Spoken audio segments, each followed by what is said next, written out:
Good day. Pleased to meet you. I'm Geraldine C. Cagsawa from BSED Mathematics 1. Today, I will discuss to you about the late childhood, the intermediate schooler, and the adolescents, the high school learner. Let me first discuss to you the late childhood, the intermediate schooler. How do you define intermediate schoolers? Late childhood is generally defined as 9 to 12 years old. Others may call this as preteens. Playful, physically changes during this stage to develop their motor skills, and physically active. Physical development of the intermediate schoolers. Early puberty. On the average, girls are generally as much as 2 years ahead of boys in terms of physical maturity. Puberty changes start when the brain triggers the production of sex hormones.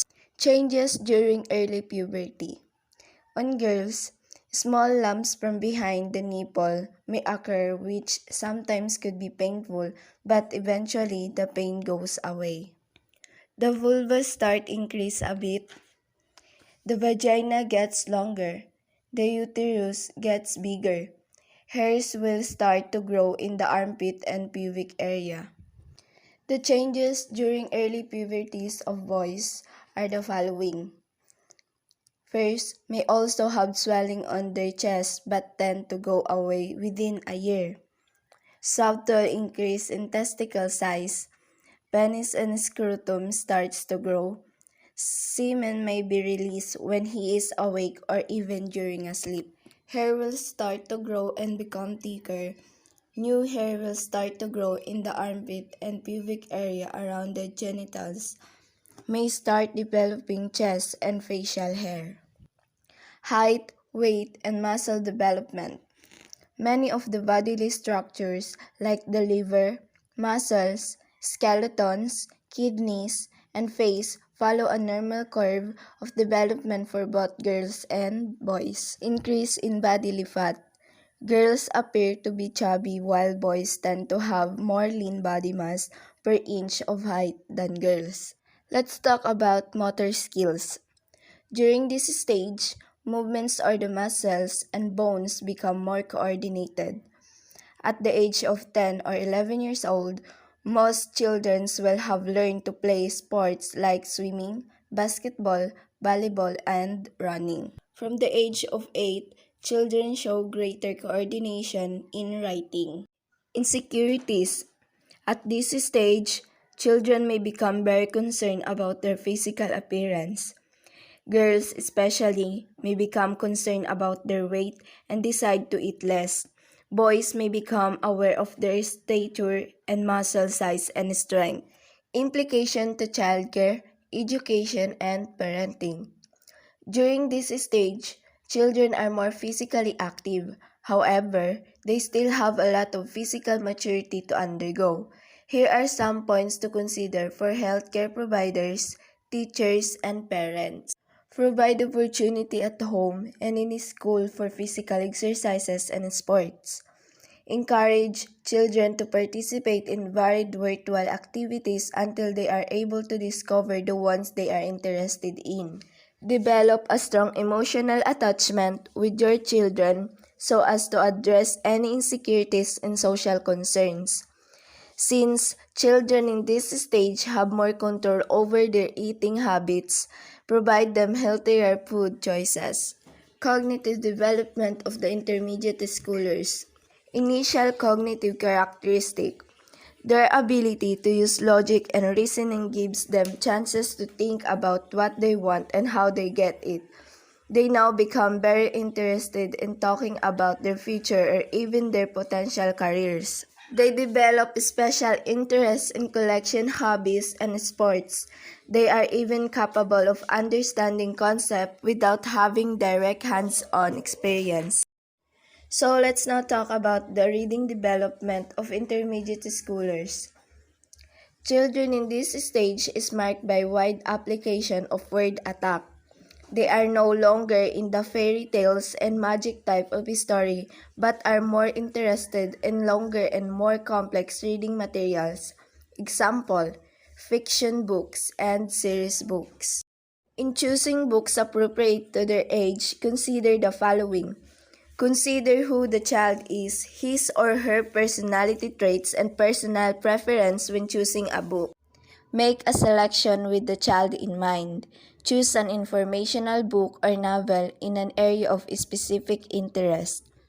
Choose books that encourage discussion and insight building. Attention of the late childhood or intermediate schoolers. Older children have longer and more flexible attention span compared to younger children. Their span of attention is dependent on how much is required by the given task. In terms of schoolwork, older children can concentrate and focus more for a long period of hours, especially if they are highly interested in what they are doing. Creativity of the late childhood, the intermediate schoolers. Children at this stage are open to exploring new things. Creativity in children is encouraging when the activities are first, encourage different responses from each child. Second, celebrate uniqueness. Third, break stereotypes. Fourth, value process over product. Fifth, reduce stress and anxiety in children. Then, support to share ideas not only with the teacher or parents, but also with other children. And last, minimize competition and external rewards. Impact of media in the late childhood, the intermediate schoolers. The dream of having a television unit in every classroom started in the 1950s. The impact of the use of television and other media like the computer has gained popularity because students are given opportunity to the following. Communicate effectively in speech and in writing. Work collaboratively. Use technological tools. Analyze problems, set goals, and formulate strategies for achieving those goals. Seek out information or skill on their own as needed to meet their goal. Media and aggression. According to the Public Health Summit in 2000, violence and aggression are often dubbed as one of the results of media. The following are some negative results of media. Number 1. Children will increase antisocial and aggressive behavior. Number 2. Children may become less sensitive to violence and those who suffer from violence. Number 3. Children may view the world as violent and mean, becoming more fearful of being a victim of violence. Number 4. Children will desire to see more violence in entertainment and real life. And last, children will view violence as an acceptable way to settle conflicts. Implication to childcare, education, and parenting. Children have varying intelligences profiles. These profiles may be based on influence on learning and achievements. Parents, child care providers, and teachers should be able to recognize this through the following.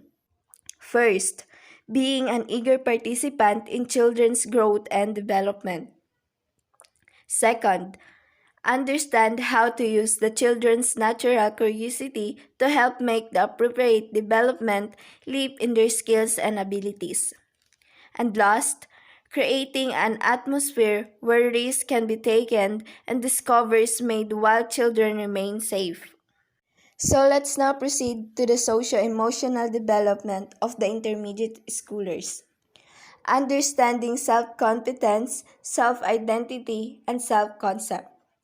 One of the most widely recognized as a characteristic of this period of development is the acquisition of feeling of self-competence. During late childhood, children can now describe themselves with internal and psychological characteristics and traits. They most likely employ more social comparison, distinguishing themselves from others. Emotional development of the intermediate schoolers. The same with other areas of development, children in this stage show improved emotional understanding, increased understanding that more than one emotion can be experienced in a single experience. Another milestone in this stage is the development of the children's emotional intelligence or the EQ. Emotional intelligence has four main areas. Number 1, developing emotional self-awareness. Number 2, managing emotion or self-control. Number 3, reading emotion or perspective taking. And number 4, handling emotion or resolve problems. Building friendship of the intermediate schoolers. The approval and belongingness they receive contributes to the stability and security of their emotional development. Precise also and less supervision by adult is required. At this stage, children prepare to belong to same-sex peer groups. There are 5 types of peer status. Number 1, popular. Popular is frequently nominated as the best friend and one who is rarely disliked by peers. Number 2, average. Average is receive an average number of positive and negative nomination from peers. Number 3, neglected. Neglected is very seldom nominated as best friend but is not really disliked. Number 4, rejected. Rejected is infrequently nominated as best friend but one he is also disliked by peers. Number 5, the last but not the least, controversial. Controversial is frequently nominated as a best friend but at the same time is disliked by peers. Popular children have the following skills which peers find very positive and as a result, they become the most favored in the group. The said skills are the following. Number 1, they give reinforcement. Number 2, they act naturally. Number 3, they listen carefully and keep open communication. Number 4, they are happy and in control of their negative emotion. And the last, they show enthusiasm and concern for others. So let's now talk about the characteristic of neglected children and why the group of majority of the peers develop the negative feelings towards them. Number 1, they participate less in classroom. Number 2, they have negative attitudes on school, tardiness, and attendance. Number 3, they are more often reported as being lonely.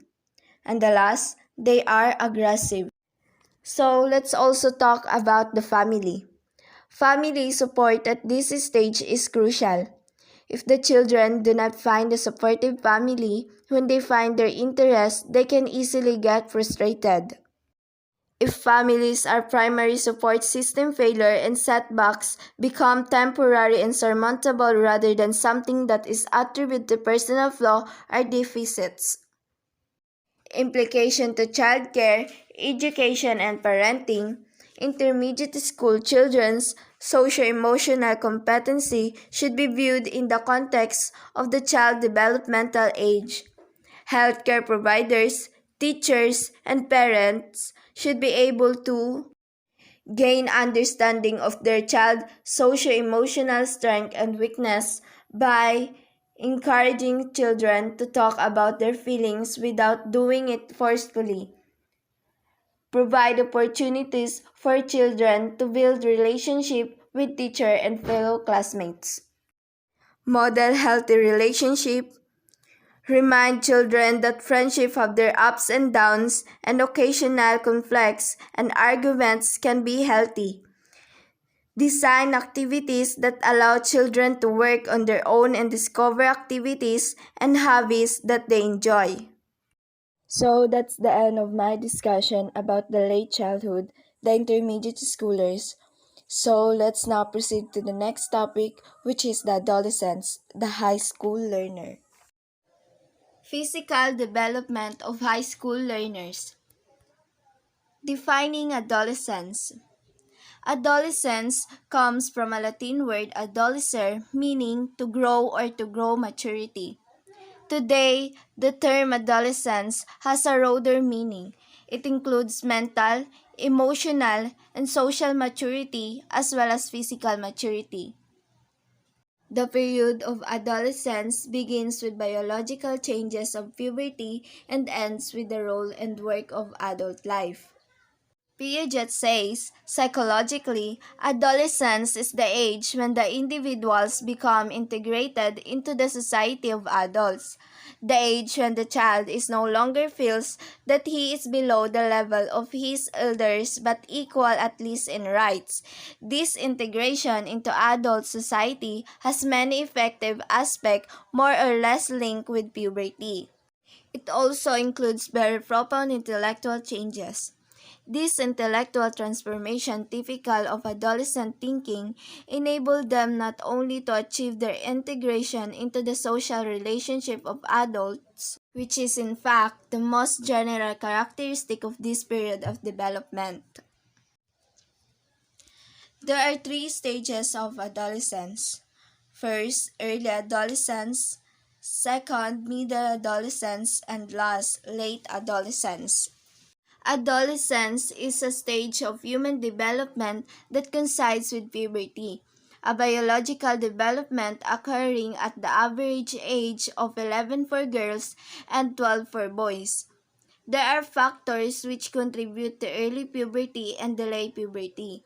These factors include heredity, diet, exercise, and socio-environmental influence. Adolescence is a period of transition in terms of physical, cognitive, and socio-emotional changes. Physical transition being particularly coupled with sexual transformation. The period of adolescence begins with the biological changes of puberty. The specific age for this period vary from person to person, but early adolescence characterized by puberty may come at the age of 11 and 12.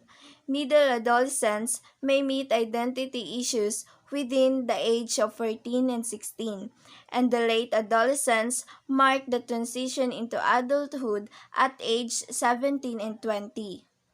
Puberty changes. At puberty, a considerable alteration in growth rate occurs. In all cultures, biological changes comprises the major transition from childhood to early adolescence. This is manifested by changes in physical appearance, a more rapid rate of development known as growth spurt. The phenomenon commonly results in the feeling of awkwardness and unfamiliarity with bodily changes. In addition, alteration in sleeping habits and parent-adolescent relationship may be experienced accompanying puberty changes. The growth spurts. The growth hormones condition gradual increases in body size and weight, but hormones flooding occurs during adolescence, causing an acceleration known as the growth spurt. Body changes including change in body dimension, the leg length, shoulder width, trunk growth rather than leg growth. In girls, the growth spurt generally begins at age 10, reaching its peak at age 11 and a half and decreasing at age 13, while slow continual growth occurs for several more years. At age 16, and girls reach 98% of their adult height. Sexual maturity. Hormones. Hormones are recognized to be powerful and highly specialized chemical substances that interact with the body cells. The triggering by the hormones of hypothalamus glands on hormones of the pituitary glands signals the inter-process of sexual maturation. During the process of gonadotropic hormones are secreted by the anterior pituitary, which lies beneath the base of the brain and are situated approximately at the geometric center of the human head. Gonads are the ovaries in the female and the testes in the male, are then stimulated by the gonadotropic hormones, in turn stimulating their own hormones.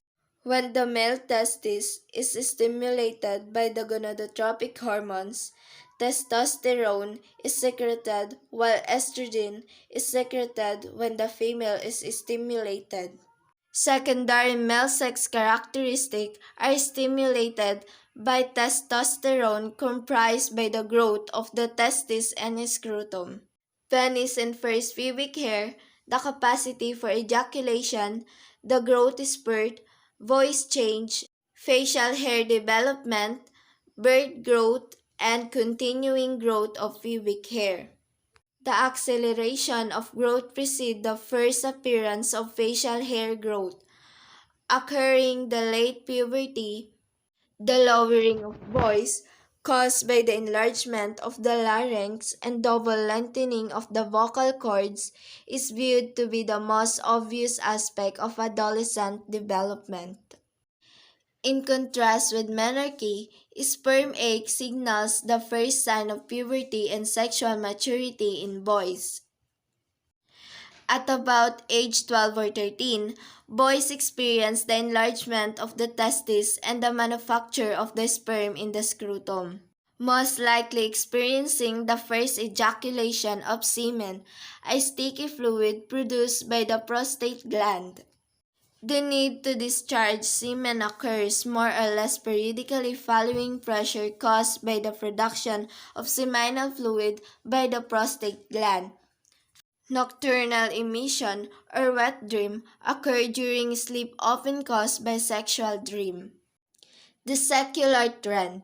The striking tendency for children to become larger at all ages has been perceived during the past 100 years, known as the secular trend. The phenomenon reflects a more rapid maturation compared with the occurring in previous millennia. In 1880, for example, the average age at which girls end their first menstrual period in well-nourished industrial society was 15 and 17 years. This is not true, however, in depressed society wherein this period is a bit later at about 15.5. 100 years ago, boys reach their adult height at age 23 and 25, and girls at age 19 and 20. Today, maximum height is reached between 18 and 20 years for boys and 13 and 14 for girls. Adolescent sleeping habit. Teenagers are not getting enough sleep and would want more sleep. Actually, lack of sleep is likely caused by changes in adolescent behavioral patterns. Teens often stay up late because they enjoy it, especially with the advent of internet, music listening, and video watching. About 90% of teenager high school students report going to bed later than midnight. Socializing with peers add to the problem, causing difficulties in waking up early and causing teenagers to struggle to stay alert and function productively. Exploration. Adolescents become aware of changes in sexuality, thus undergoing a period of exploration and adjustment.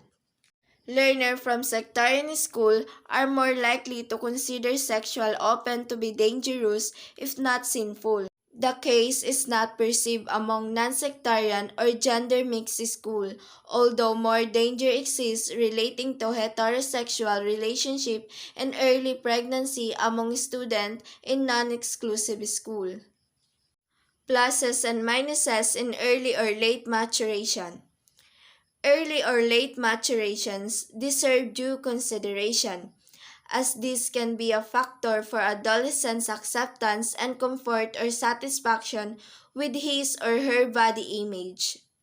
Among girls, physical changes are more dramatic, but perception of not being well developed as compared with their peers can be a cause for timidity or shyness, if not frustration.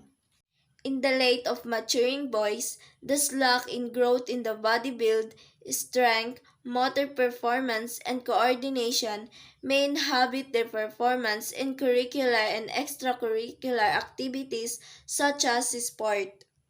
Being physically weaker, shorter, and slimmer would make them less to be outstanding in leadership activities and in sports. On top of this, late maturing teens are seen by their peers as being more childish, more inhibited, less independent, less self-assuring, and less worthy of leadership roles. In the developed countries like US, about 10% of adolescents have been known to take anabolic steroids in tablet or injectable form for cosmetic and athletic performance purposes. It is important to warning adolescents about the severe harmful effect of long-term use of steroids. Liver dysfunction, cancer, and damage to the reproductive system. Short-term effects are hair loss, severe acne, high blood pressure, shrunken testicles, and low sperm productions. User develop irreversible masculine characteristics such as growth of facial hair. Steroid may also foster aggressive and destructive behavior. Finally, giving up the drug may lead to depressions and suicide. Adolescence and nutrition. Necessary for adolescent years are sufficient among vitamin B12, calcium, zinc, iron, riboflavin, and vitamin D. Magic diet schemes suggested by advertising in magazines to lose weight, give a radiant hair, whiten the skins, and etc. should be met with cautions. The vegetarian food can also be disastrous, especially to adolescents who need vitamin, minerals, and protein which vegetable diets cannot provide. Vegetable intake is good, but this should be balanced with food intake to form high-quality nutrition including eating protein sources such as milk and eggs. It is a recognized fact that teens are the poorest eaters among age group, as they often skip meals, frequently take snack food at fast food eateries. The ideal body. It is important that adolescents feel confident about their body image. The physical feature of the human body depend on genetic heritage, which must generally be respected. However, with the advancement in hair and skin technology, change in hair color and skin are no longer impossible. There is more to body image than physical looks, and this concerns good habits in relation to cleanliness and grooming, proper wearing of clothes following current styles, erect bodily posture, eye contact while communicating, decorum and decency. So let's now talk about the cognitive development of the high school learners, adolescents. According to Piaget, the adolescent years are remarkable because youth move beyond the limitation of concrete mental operation and develop the ability to think in more abstract manner. Piaget used the term formal operation to describe this new ability. Formal operational stage. Piaget formulated this theory which demonstrates how the cognitive capacity of adolescents allow him or her to go beyond the sensible and concrete to dwell on what is abstract. Formal operations refers to the ability to perform mental operation with abstract intangible concepts such as justice or poverty and to be able to estimate or describe the effect of these intangible concepts. Formal operational thinking consists in A. Proportional thinking. Proportional thinking making assertion outside visual evidence and stating what may be possible in things not seen by the eyes. B. Relativistic thinking. Relativistic thinking subjectively making an opinion of facts involving one's own bias, prejudice of fact which may be either right or wrong. C. Real versus possible. Real versus possible, examining a situation and exploring the possible in terms of situation or solution. Characteristic of the formal operational stage. Logic. Piaget believed that deductive logic becomes important during the formal operational stage. Deductive logic requires the ability to use a general principle to determine a specific outcome. This type of thinking involves hypothetical situation and it is often required in science and mathematics. Abstract thought. While children tend to think very concretely and specifically in earlier stage, the ability to think about abstract concepts emerge during the formal operational stage. Instead of relying solely on previous experience, children begin to consider possible outcomes and consequences of action. This type of thinking is important in long-term planning. And the last, problem solving. In earlier stages, children use trial and error to solve problems. During the formal operational stage, the ability to systematically solve a problem in a logical and methodical way emerge. Children at the formal operational stage of cognitive development are often able to quickly plan and organize approach to solving a problem. Cognitive development of adolescent boys and girls. Adolescent girls tend to feel more confident about their reading and social skills than boys. Adolescent boys tend to feel more confident about their athletic and math skills. Moral development of adolescents, the high school learners, refers to the development of a sense of values and ethical behavior. Adults can help facilitate more development in adolescents by modeling altruistic and caring behavior towards others and by helping youth take the perspective of others in conversation. Volunteering in the community is an important positive for youth that can help promote their moral development. Socio-emotional development of high school learners. During adolescence, the teens develop social cognition in the context of family structure, the school, the community, and the media. He also manifests emotion which need to be regulated for success in school as well as for his or her emotional well-being. Human emotion. Emotion are commonly known human feelings that are manifested by varied unconscious or conscious moods. It is a subjective reaction to internal or external stimulus that involve physical change, action, or appraisal. The unique patterns of emotion are the following. A. Event that is strong or important. B. Physiological changes in heart pulse rate, brain activity, hormones levels, and body temperature. C. Readiness for action often described as fight or flight. D. Independence of the emotion on how the stimulus is appraised or interpreted. Positive and negative emotion. Positive emotion, like interest and joy, motivate the individual to continue his or her behavior. On the other hand, negative emotion may cause withdrawal from what may be perceived as bad or dangerous. For Charles Darwin, there are 6 basic emotions, namely, number 1, interest, number 2, joy or happiness, number 3, sadness, number 4, anger, number 5, disgust, and number 6, fear. Other scientists expanded the list to include love, pride, hope, gratitude, compassion, jealousy, and anxiety.